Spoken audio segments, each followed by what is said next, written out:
நம்முடைய அடுத்த தலைமுறைக்கு இருக்கிறது என்று நினைக்கிறீர்களா? சில நேரங்களில் சில மனிதர்கள் என்கின்ற ஒரு புத்தகத்தை பாடம் நடத்திவிட்டு SRM திரைப்பட கல்லூரி குழந்தைகளுக்கு படம் போட்டு காட்டினாங்க. 26 குழந்தைகள், 12 பேர் வெளியே போயிட்டாங்க. திருப்பி திங்கட்கிழமை கேட்டாச்சு, சனிக்கிழமை படம் போட்டு இலக்கியமும் படமும் பாடம் அவர்களுக்கு. பீம்சிங் எடுத்துருப்பாரு அந்த படத்தை. ஒரு பையன் கிட்ட கேட்டான், பேர் ஸ்ரீதர். ஸ்ரீதர், என் படம் பார்க்கல, இதை நீ பார்த்துட்டியா? இல்ல மேடம் பார்க்கல மேடம். பின்ன ஏன் எழுந்திரிச்சு போயிட்ட? அவன் என் கங்கா இல்ல மேடம். சவால்டா, நீ பாஸ் ஆயிட்டா, நீ நல்லா வரவேடா போடான்ட்ட ஃபுல் மார்க் போட்டாங்க. பீம்சிங்குக்கான கங்கா தான் அதுவே தவிர சில நேரங்களில் சில மனிதர்களை படிக்கின்ற பொழுது அந்த கங்காவாக இருக்கக்கூடியவர் உங்களுடைய கங்கா இல்லை, என் கங்கா வேறு என்று நினைக்கக்கூடியவன் படைப்பாளர். அந்த கற்பனா சக்தி இந்த குழந்தைகளுக்கு வாய்ச்சிருக்கிறதா? எப்ப பார்த்தாலும் இந்த கொடிக்கட்டையை நோண்டிட்டு இருந்தீங்கன்னா எப்படி வரும் படைப்பாக்கும்? இது நமக்கு நாம வச்சுக்கிற தீ. செத்த 4வது பேர் வந்து வைக்கவே வேணாம், நமக்கு நம்ம வச்சுக்கிறோம். தனி மனிதனிடம் இருந்து இது பிடிங்கினா அவன் தனி மனித ஒழுக்கம் நன்றாக இருக்கும், குடும்பத்தில் இருந்து பிடிங்கினா குடும்பம் ஒழுங்காக. அவ்வளவு வாழ்க்கை. நானும் யோசிச்சு பார்த்திருக்கேன். கல்யாணம் பண்ணணும் முடிவு பண்ணிட்டீங்களா, 2 பேரும் ஒரு வேலை செய்யுங்க. எந்த டெஸ்ட்டுக்கு போக வேண்டாம், எந்த நிச்சயதாரத்துக்கு அப்புறமா எதுவுமே நீங்க 2 பேருமே வந்து ஒண்ணுக்கு ஒண்ணு சரியா இருக்கிறீங்கன்னா எந்த விசாரணையும் வேண்டாம். இந்த பொண்ணுடைய மொபைல் ஒரு நாள் அவங்ககிட்ட இருக்கட்டும், அந்த பையனுடைய மொபைல் ஒரு நாள் முடிஞ்சு போச்சு. எல்லாத்தையும் இதுக்குள்ளதான் நான் யோசிக்கிறேன். சொற்கள், கற்பனை இவ்வளவு உன்னதமான விஷயம் வாசிப்பு பழக்கம் இல்லாமல் போயிடுச்சு. எனக்கு சரவணன் மேல வந்துட்டு எல்லாருக்கும் புக்கு கொடுத்தாங்க, பாத்தீங்களா? கவனிச்சிங்களா? நீங்க மேடையில போர்வையை போத்திட்டு புக்கு கொடுத்தாங்க. அடுத்த முறையில இந்த துண்டு போடாது. எனக்கு என்ன பிரச்சனைனா அந்த துண்டை என்ன பண்றதுன்றதாங்க பிரச்சனை. ஒரு டவல் போட்டா கூட மூஞ்சி துடைக்கலாம். இந்த ஜிகிஜிகான இருக்கிற இந்த துணியை பிளவுஸ் கூட தைக்க முடியாது. அதை எதுக்கு கொடுக்குறீங்க? பாவாடை கூட தைக்க மாட்டேங்குது, தைச்சா போட்டுக்க மாட்டேங்குது, உருக்குது. எதுக்கு அதை கொடுக்குறீங்க? அதுக்கு இன்னொரு புக்கை கொடுங்க. விழா கொடுத்து சந்தோஷம். அப்பா ஒரு செலவு எங்க அம்மா குறைச்சிட்டு போயிடுச்சு. பல நேரங்கள்ல ரொட்டேஷன்ல வந்துட்டு இருக்கு, ஜாகிரதா. என்ன பண்றதுங்க? ஆனா நான் சரவணனை பார்த்தேன், ஒரு புத்தகத்தை எடுத்து அதை சகாவிடம் கொடுப்பதற்காக போனார் நண்பர். அந்த புத்தகத்தை வாங்கி வைத்து விட்டு வேறொரு புத்தகத்தை சகாவிடம் கொடுத்தார் சரவணன். ஏன் தெரியுமா? சரவணனுக்கு தெரியும் சகாவுக்கு எந்த புத்தகம் அவருடைய வாழ்க்கைக்கு துணையாக இருக்கும், எனக்கு எந்த புத்தகம் வாழ்க்கைக்கு துணையாக இருக்கும் என்று தெரிந்து கொண்டு அந்த நண்பன் அந்த புத்தகத்தை மாற்றி கொடுத்தார். இந்த நுட்பம் தானே வாழ்க்கை, இந்த நுட்பம் தானே அன்பு.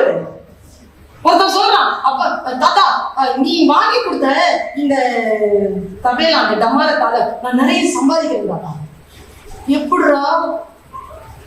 அத வாசிக்கவே வாசிக்க கூடாதுன்னு சொல்லிட்டு பாட்டி டெய்லி 10 ரூபா கொடுக்குறான். அந்த கிஃப்ட் எல்லாம் கொடுக்கப்படாது, பயன்படுற மாதிரி கிஃப்ட் கொடுக்குறோம். பாருங்க, பயன்படுற சொல். கேமரா ஆன் பண்ணுங்க. நிச்சயமாக நான் அனுபவித்து சொல்லுகிறேன், நான் சொல்லுகின்ற இந்த சொல் உங்களுடைய வாழ்க்கையில் நிச்சயம் துணை செய்யும். பெரிய ரகசியம் என்ன தெரியுமா? பிரச்சனை பல மன்னர்களுக்கு சாணக்கியர்கள் போல் மக்கள் கிடைத்தார்கள்.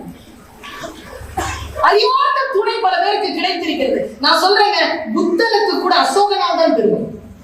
அசோகன் ஒருத்தன் இல்லைன்னா புத்தன் புகழ் வந்திருக்காரு.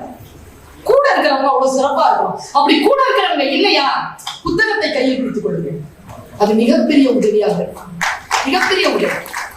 உங்களை பல விதமான எண்ணங்களில் இருந்து தடுத்து ஒரு நிலைப்படுத்தக்கூடிய அந்த தியானம் சாத்தியமாகும் இடம் புத்தகம்.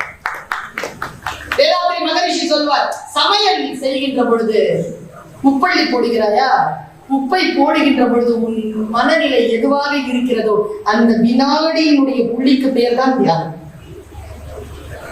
அப்படி மாறிடுச்சுன்னா அளவு மாறிடும். அந்த தியானம் அந்த தியானத்தோடு நான் சொல்லக்கூடிய விஷயங்களை கேட்கிறேன், சொல்லுகிறேன். கேமரா ஆன் பண்ணு. கனெக்ஷன் சரியா வந்திருக்குதா? பிளக் கொஞ்சம் லூஸா இல்லாத மாதிரி பாத்துக்கோங்க. ஃபுல்லா மேட்டர் கேட்டாதான் புரியும். இது திருப்பூர் கிருஷ்ணன் சொன்னது. இவ்வளவுதான் அழகா அவர் சொல்லல, சுமாராதான் சொன்னார். நான் தான் அவ்வளவு அழகா சொல்றேன். அதுவும் சொல்லிக்கணும்ல. நான் என்ன அந்த வாத்தியார் கிட்ட தான் சொல்லுவேன், எப்பா நான் சொன்ன நீ கேளுப்பா. ஏன்னா நான் பிஎட் படிச்சிருக்கிறேன், அதுவும் ரெகுலர்ல படிச்சிருக்கிறேன்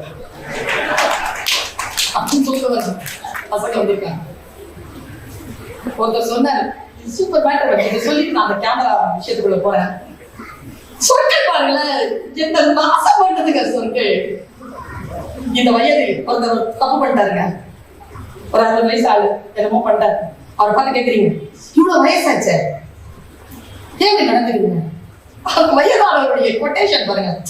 இந்த வயதில் எப்படி நடந்து கொள்வது என்று எனக்கு தெரியவில்லை, ஏனென்றால் இந்த வயதில் இதற்கு முன் நான் இருந்ததில்லை. சூப்பர்ல, என்னங்க சொல்லு, நம்மள ஆட்டி படைக்குதே சொற்கள். அவர் சொன்ன வார்த்தைகள் பாருங்க. கேமரா தலையில் கோலமா வச்சு உட்கார்ந்துருக்கா. யாரவன் தொக்கு கொடுக்கலாம் இருந்தா இது வந்திருக்காது. இந்த புத்தகத்தை கையில் கொடுத்ததுதான் அந்த கதை. திருப்பூர் கிருஷ்ணன் ஞாபகம்.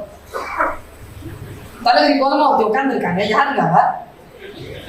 கண்ணகி. நான் உங்கள் எல்லோரையும் அவ்வளவு மரியாதை செய்கிறேன் என் தமிழ் தோழமைக்கு. தமிழ் கதாநாயகியினுடைய பெயரை சொல்லலாம். ஆனால் நான் சொல்லுவது வடநாட்டு கதாநாயகி திரௌபதி. திரௌபதி உட்கார்ந்துருக்கா. ஒவ்வொருத்தருக்கும் திரௌபதி வேற. அவங்க சிந்தனையில இருக்கிறவங்க தான் திரௌபதி. அவங்க ஏன் சிரிக்கிறீங்கிறது உங்க பிரச்சனை. நான் சொல்லுகின்ற திரௌபதி கதாநாயகி, திரௌபதி அம்மன் தான் அவளை சொல்றேன். அப்படி உட்கார்ந்துருக்கா. டென்ட் போர் வாசலையில் உட்கார்ந்திருக்கிறார். கண்ணெல்லாம் சிவந்திருக்கிறது, தலைவிரி கோலமாக இருக்கிறது, நெற்றியில் திலகமில்லை. அப்படி உட்கார்ந்திருக்கா. உள்ள நுழையிறான் அர்ஜுனன். திரௌபதி, உன்னை சந்திக்க வேண்டும். நலமாக இருக்கிறீர்களா? நீ நலமாக இருக்கிறாயா திரௌபதி? இல்லை. ஏன் திரௌபதி எப்படி சொல்கிறாய்? கர்ணனை கொன்றாயா? நாளை கொள்கிறேன் திரௌபதி. அப்படி இருக்கும்போது அவர் அழகா சொன்னாருங்க திருப்பூர் கிருஷ்ணன். தர்மபுத்திரன் வந்துட்டான் நடுவுல. இந்த பெரியவங்க பேசுறத நம்ம ரசிக்க விட்டுட்டோம். ஐயா, சென்னையில குருவி வர்றது இல்லையா வீட்டுக்கு? முதியவர்களும் முற்றங்களும் இல்லாத வீடுகளுக்கு எப்படி குருவிகள் வரும்? எப்படி வரும்? ஒரு முதியவர் என்னிடத்தில் பேசிக்கொண்டே போகிறார். அது சொல்ற, தர்மபுத்திரன் உள்ள வந்துட்டான். வந்த உடனே அர்ஜுனன் தர்மன் அப்படியே பார்த்துட்டாங்க. ஒருத்தர் அர்ஜுனனுக்கு தெரியாது தர்மன் வருவான் என்று, தர்மனுக்கு தெரியாது அர்ஜுனன் அங்கே இருப்பான் என்று. 2 பேரும் பார்த்துக்கிறாங்க. கண்கள் மோதுகின்றன. தர்மன் தான் பேசினான். வெளியில் போர் நடக்கிறது. நீ என்ன செய்கிறாய் இங்க? தர்மனுக்கு இந்த கேள்விக்கு பதில் அர்ஜுனனுக்கு தெரியும். அவனும் திரும்ப கேட்பதற்கு ரொம்ப நாழிகை ஆகாது. அதே கேள்வி அவனுக்குள்ளும் இருக்கிறது. போர் நடக்கும் போது நீ என்ன அதை கேட்க முடியாது. அண்ணன்ல பெரியவங்களுக்கு இருக்கிற அப்பா அந்த அதிகாரம் இருக்கே, வயசானாலே போதுமே அந்த அதிகாரம் வந்துருது. நல்லா சொன்னார்ல சகா அந்த மக்கள் கண்ணுடைய பாட்டு. குட்டியாடு தப்பி வந்தா குள்ளநரிக்கு சொந்தம், குள்ளநரி மாட்டிக்கிட்டா குறவனுக்கு சொந்தம், தட்டுக்கிட்ட மனிதர் கண்ணில் பட்டதெல்லாம் சொந்தம், சட்டப்படி பார்க்க போனா 8 அடிதான் சொந்தம். இது கேட்கும் போது விஸ்வநாதன் சொன்னாராம், யார் அந்த பையன் கூட்டுவாங்க? மக்கள் கலைஞர் போய் நின்று இருக்காரு. என்னப்பா எல்லாரும் 6 அடி, உங்களுக்கு 8 அடி போட்டுருங்க. எல்லாரும் 5 அடி, அவங்களுக்கு 6 அடி போதும். நான் 6 அடி, எனக்கு 8 அடி வேணும். பாருங்களேன், 2 பேருக்கு நடுவில் அந்த கோபம் இருக்கிறது. அவன் சரி அண்ணா நான் வருகிறேன் சொல்லிட்டு வெளியேறுகிறான் அர்ஜுனன். அப்பொழுது தர்மபுத்திரன் கோபத்தில் கேட்டான், நில், கர்ணனை கொன்றாயா? அதைத்தான் திரௌபதி கேட்டாள். நாளை கொள்கிறேன் என்று சொன்னேன். நாளை கொள்கிறாயா? நாளை எவ்வளவு நாள் ஆயிடுச்சு சொல்லிட்டு கோபத்தில் ஒரு வார்த்தை சொன்னான், உன் கையில் இருப்பது வில்லா இல்ல புல்லா அப்படின்னு கேட்டான். என்ன பிரச்சனைனா இவங்க 3 பேரும் இத சொன்ன உடனே சைலண்ட் ஆயிட்டாங்க. ஒரு பெரிய தப்பு நடந்து போச்சு அங்க. ஏன்னா 2 பேரும் வில்வித்தை பயிற்சி நிறைவு செய்த பொழுது துரோணாச்சாரியாருடைய தலை மீது ஆணையாக தன் காண்டிபத்தை வைத்து, இந்த காண்டிபத்தை யாரேனும் குறை சொன்னால் அடுத்த வினாடி அவர்களை கொலை செய்வேன் என்று சத்தியம் பண்ணியிருக்கிறாரு நம்ம தலைவர். சைலண்ட் ஆன உடனே திரௌபதி ஓன்னு அழுறா. ஐயோ தப்பு நடந்து போச்சே, நாட்கள சனி பகவான் வந்து உட்கார்ந்துட்டாரே, இப்படி ஆயிடுச்சேன்னு சத்தம் போடுறா. அழுறா. உங்களுக்கு தான் தெரியுமே, திரௌபதி அழுதால் யார் வருவார்? கிருஷ்ணன் வந்தான். ஏன் நினைக்கிறாய்? You want me to do anything? I will do it for you. Don't cry. அப்படின்னா இந்த மாதிரி நடந்து போச்சு கிருஷ்ணா, காப்பாத்து கிருஷ்ணா. அவ்வளவுதானே. அர்ஜுனா என்ன கிருஷ்ணா, தர்மனை கொண்டு நாளைக்கு கர்ணனை கொள்ளலாம். எப்படி நான் கொல்லுவேன்?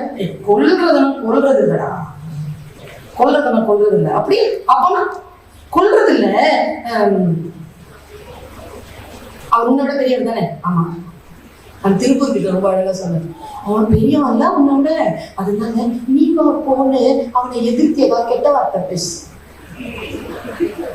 நான் மீசாப்பட்ட நிறைய கெட்ட வார்த்தை தெரியும், சொல்றது இல்லை. அதனாலதான் மேடையில் நிற்கிறேன். தெரியும் சண்டை போட்டா நான் அப்படி மறைச்சு பார்ப்பேன். எங்க தெருவுல பொம்பளைங்க சண்டை போடுவாங்க. என்ன டிக்ஷன் தெரியுமா? எங்க அம்மா தான் உள்ள கூப்பிடும், உள்ளவா உள்ளவா. அவங்க பேசும்போது ஏன் கேட்டு இருக்கோமா, சூப்பரா பேசுறாங்கம்மா, என்ன தட்டு தடையெல்லாம் பேசுறாங்கம்மா. அவர் சொல்றாரு, நீவா போன்னு சொன்னா அது கெட்ட வார்த்தையம்மா அப்படின்னாரு.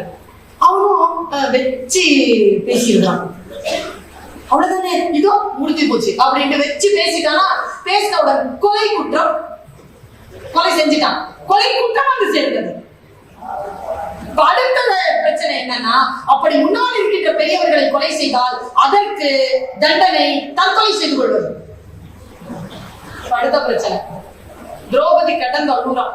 அவங்க இருந்தாலும் பரவாயில்ல, இவன் போனா யாரு வந்து தற்கொலை பண்ணு, இவன் இப்படி தற்கொலை பண்ணி அழுத உடனே கிருஷ்ணன் சொன்னார், don't worry, come here Arjuna, இன்னைக்கு நீ செத்தோம், நாளைக்கு கர்ணனை கொல்லலாம். நல்லா ஞாபகம் வச்சுக்கோங்க, பெரியவர்களை கொல்லுவது அப்படிங்கிறது ஒரு விஷயம் இருக்கு. இது தற்கொலைங்கிறது என்ன பாருங்க, நான் பெரியவன் தானே உன்னை விட? ஆமா கிருஷ்ணா. தர்மம் பெரியவன் தானே? ஆமா. உன்னை நீயே புகழ்ந்து பேசிக்கோ. அவன் புகழ்ந்து பேசிக்கிட்டான், தற்கொலை செய்து கொண்டான். எனக்கு மகாபாரதம் நடந்துச்சா, திரௌபதி உட்கார்ந்து இருந்தாளா, அர்ஜுனன் வந்தானா, தர்மபுத்திரன் வந்தானா, கர்ணன், இந்த கதைலாம் முக்கியம் இல்லை. 2 மேட்டர் வந்து சேர்ந்தது, 2 விழுமியங்கள். ஒன்று, உனக்கு முன்னால் இருக்கின்ற பெரியவர்களை நீ குறைவாக பேசுவது அவர்களை கொலை செய்வதற்கு சமம். பெரியவர்கள் முன்னால் தன்னைத்தானே புகழ்ந்து செய்து கொள்வது தற்கொலை செய்வதற்கு சமம் என்கின்ற 2 அற்புதமான விழுமியங்கள் வந்து சேர்ந்தது. சொற்கள் வந்து சேர்கின்ற பொழுது வாழ்க்கையில் சில மாற்றங்கள் நிகழ்கின்றன, புத்திக்கு படுகிறது. பல நேரங்களில் நாம் பிழை செய்கின்ற இடங்கள் எது? இவ்வளவுதானே. இந்த இடங்களில் தானே நாம் பிழைத்து போகிறோம், பிழை செய்கிறோம். வாட்ஸ்அப்னு ஒரு விஷயம் இருக்குங்க, அதுல கெட்ட விஷயங்கள் நிறைய இருந்தாலும் நன்மையும் உண்டு. நான் எப்பவுமே யோசிச்சு பார்த்திருக்கேன், மாய கண்ணாடி, இந்த உலகத்தின் அழகி யார் என்று காட்டு அப்படின்னு ஒரு தாடி வச்சுக்கிட்டு, பெரிய பொட்டு வச்சுக்கிட்டு, ஜடாமுடியெல்லாம் வச்சுக்கிட்டு ஒருத்தர் பேசுவாரா, அங்கி போட்டுக்கிட்டாரு சினிமால. அவர் கையில ஒரு மந்திரக்கோள் இருக்குமா? அதெல்லாம் வந்து ஒன்னாயிடுச்சு. இப்போ இதான் கூகுள் மாய கண்ணாடியை 2017 யார் உலக அழகி என்பதனை காட்டு அப்படின்னு உடம்பு காட்டுவாங்க. அவ்வளவுதானுங்க. நமக்கான விஷயங்கள் நமக்கு கிடைக்கிறது. கையில ரிமோட் வச்சிருக்கோம், அதான் மந்திரக்கோள். எது கேட்டாலும் நமக்கு கொடுக்கும். ஆனால் எதை கேட்பது என்கின்ற புத்தி இருந்தால்தான் நல்லது வந்து சேரும். எங்க அம்மா சொன்னாங்க, ஆசைப்பட்டதெல்லாம் கடவுள்கிட்ட கேட்காத, உனக்கு எது சரியாக இருக்கிறதோ அதைத்தான் இறைவா என்று கேள். யானை வேணும் வந்துருச்சு, என்ன பண்ணுவேன்? சோறு பண்ணுவேன்.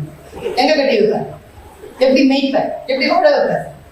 பெரிய விஷயங்களுக்கு ஆசைப்படுவது பெரிய விஷயம் விஷயம் இல்லை. அதை வந்ததற்கு பிறகு அதை எப்படி கையாளுவது என்று தெரியாமல் தான் பலர் தோற்றுகிறார்கள்.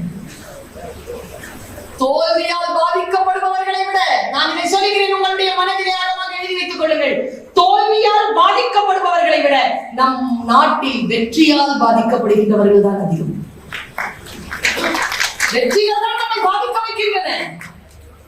வெற்றியை கொண்டாடாதீர்கள். இன்றைக்கு சொல்கிறேன் நான், மனதிலே வெறுப்பு மண்டக்கூடாதா? வெற்றியை கொண்டாடாதீர்கள். எந்த வெற்றியையும் பொறுப்பாக்கிக் கொள்ளுங்கள். வெற்றி என்பது பொறுப்பு. வெற்றி என்பது கொண்டாட்டத்திற்குரிய விஷயம் இல்லை. ஏன் நான் சொல்கிறேன் என்றால், 10ஆவதிலே முதல் மதிப்பெண் வாங்குகின்ற, ஸ்டேட் ஃபர்ஸ்ட் வாங்குகின்ற குழந்தை பிளஸ் 2 காணாமல் போவதற்கு அந்த கொண்டாட்டம் தான் காரணம். பிளஸ் 2 முதல் மதிப்பெண் வாங்குகின்ற குழந்தை ப்ரொஃபஷனலா முன்னேறாமல் இருப்பதற்கு அதுதான் காரணம். குழந்தைகளுக்கு சொல்லிக் கொடுங்கள். மனதிலே ஆழமான மனதிலே இருக்கக்கூடிய அழுக்குகளை விளக்குவது எப்படி என்று சொல்லிக் கொடுங்கள். இந்த காஸ்மிக் எனர்ஜி இருக்குல்ல, இந்த உலகத்தினுடைய அந்த ஆற்றல் தானாக நிகழ்ந்து கொண்டிருக்கிறது. அந்த நிகழ்வை உங்களுடைய பலமான ஆற்றலால் தடுக்கலாம். இது ரொம்ப உண்மையான விஷயம். மாயாஜாலம் ஒரு புத்தகம் படித்தேன் என்று சொன்னார். அவர் சொன்ன ஒரு வார்த்தை, உள்ளவர்களிடம் இருந்து எடுத்துக்கொள்ளப்படும், இல்லாதவர்களிடம் இருந்து எடுத்துக்கொள்ளப்படும், இருக்கின்றவர்களுக்கு தரப்படும். என்னது? பைபிள் வாசகம். பைபிள் வாசகம். மாயாஜாலம் என்கின்ற புத்தகத்தை படித்து பாருங்கள். அந்த மாயாஜாலம் என்ற புத்தகம் சொல்லுகின்ற மிக ஆழமான விஷயம் என்ன தெரியுமா? கிராட்டிட்யூட். நன்றி உணர்வு என்கின்ற ஒன்று போதும், மந்திர பொடியாய் இந்த உலகம் உங்கள் காலடியில் வந்து சேரும் என்று அந்த புத்தகம் பேசுகிறது. நம்ம எத்தனை பேருக்கு நன்றி உணர்வு உண்டு? நான் இப்படி யோசிச்சேங்க. என் மனதுல மிகப்பெரிய மாற்றத்தை ஏற்படுத்திய யாருன்னு சொன்னாங்கல்ல, அம்மா சொன்னாங்கல்ல, இந்த அதிகாரி என்ன அழகா சொன்னாங்க. இதை படித்ததற்கு பிறகுதான் முன்னால் இருக்கின்ற மனிதர்களை எப்படி நடத்துவது என்று எனக்கு தெரிந்தது. அழகான ஒரு விஷயம். இந்த வார்த்தை, இந்த புத்தகத்தை படிக்கக்கூடிய அந்த சொல், இவர் சொன்னதுனால எனக்கு விளங்கி போச்சு பாருங்க. ஆபிரகாம் லிங்கன் தன்னுடைய மகனுடைய ஆசிரியருக்கு எழுதிய கடிதத்தில் ஒற்றை சொல் சொல்கிறாங்க. என் மனசை புடுங்கி போட்ட ஒரு சொல், என் மகனுக்கு சொல்லிக் கொடுங்கள், என் மகனுக்கு சொல்லிக் கொடுங்கள், ஒவ்வொரு பகைவனுக்கும் ஒரு நண்பன் இருக்கிறான் என்று சொல்லிக் கொடுங்கள். ஒவ்வொரு பகைவனுக்கும் ஒரு நண்பன் இருக்கிறான் என்று சொல்லிக் கொடுங்கள். அப்படி இருந்தால் மனதிலே வெறுப்பு வருமா? மனதிலே வெறுப்பு வருமா? இந்திராணிக்கு கையில, இந்திராணின்னு ஒரு அம்மா இருக்குதுல்ல, இந்திரனுடைய வைஃப் மிஸ்ஸஸ் இந்திரன், அவங்க கையில ஒரு கிளி வச்சிருந்தாங்க. இவங்க மைண்ட் ப்ளோயிங்க. உண்மையா போயாலாம் நீங்க ஒண்ணு செய்யுங்க, லாஜிக்கலா தேடாதீங்க விஷயத்த. விஷயம் மேட்டர் என்ன இருக்குதோ அதை மட்டும் எடுத்து வாழ்க்கையில் அதை மட்டும் அப்ளிகேஷன் தான் எல்லாம், அதை மட்டும் எடுத்துக்கோங்க. இப்படி நடந்திருக்குமா? அப்படிலாம் நடக்கல. விஷயம் என்ன, எதுக்காக, யார், எப்பொருள் எத்தனை தாயினும் வள்ளுவன் அப்பொருள் மெய்ப்பொருள் காண்பதறிவு. இந்திராணி கிட்ட ஒரு கிளி இருந்துச்சாங்க. மைண்ட் ப்ளோயிங் இந்த கதை. அந்த கிளி சாகர நிலைமையில இருந்துச்சா, உடனே எடுத்துட்டு ஒவ்வொரு இந்திரன் கிட்ட போனாலும், இந்திரன் கிட்ட காட்டி சொன்னாலும், எனக்கு எப்படியாவது இந்த கிளியை உயிரோட மன்னித்தான், சாக போகுது. அவன் பதறிட்டான். ஏமா நான் மறந்தாம தர முடியும், இதெல்லாம் எனக்கு செய்ய தெரியாதுமா, வாமா பிரம்மாட்ட போலாம், நீ போயிட்டு வேண்டாம், கிளி கொடுத்துட்டாத்தே. அவன் ஓடி போறான். இல்ல கொடுத்துரு என்கிட்ட, நீ போய் வர வாங்கிட்டு வா, நான் இங்க வச்சுக்கிறேன்னு சொல்லிட்டு குடிக்க மறுபடியும் வச்சுக்கிட்டான். போனா பிரம்ம கிட்ட போனான். பிரம்மா, இந்த கிளியை ஏதாவது ஒண்ணு செய். பிறப்பு கொடுப்பதுதான் என் வேலை, காப்பாற்றுவதில்லை, காப்பாற்றுறது விஷ்ணு. விஷ்ணு கிட்ட போனாங்க.